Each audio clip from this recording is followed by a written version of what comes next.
ইরানের উপর বৃহস্পতিবার রাতে খুব কঠোর হামলার হুঁশিয়ারি দিয়েছেন মার্কিন প্রেসিডেন্ট ডোনাল্ড ট্রাম্প। সামাজিক যোগাযোগ মাধ্যম ট্রুথ সোশ্যালে দেয়া এক পোস্টে তিনি বলেন, ইরানের নৌ বিমান এবং আকাশ প্রতিরক্ষা সক্ষমতার বড় অংশ ধ্বংস হয়ে গেছে এবং নতুন করে আরও হামলা চালানো হবে।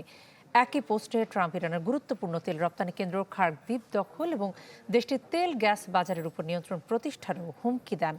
এদিকে যুক্তরাষ্ট্র জানিয়েছে, অবরোধ ভঙ্গ করে ইরানি তেল পরিবহনের চেষ্টা করায় জালভির নামের একটি জাহাজে হামলা চালানো হয়েছে এবং এর আগে মার্কিন হামলায় সেত্তেবেলো নামের একটি জাহাজে থাকা ৩ ভারতীয় নাবিক নিহত হন। সাম্প্রতিক দিনগুলোতে যুক্তরাষ্ট্র দক্ষিণ ইরানের সামরিক রাডার এবং নজরদারি স্থাপনায় একাধিক হামলা চালিয়েছে এবং এর জবাবে ইরান ও মধ্যপ্রাচ্যে মার্কিন সামরিক ঘাঁটিগুলো লক্ষ্য করে পাল্টা হামলা চালিয়েছে।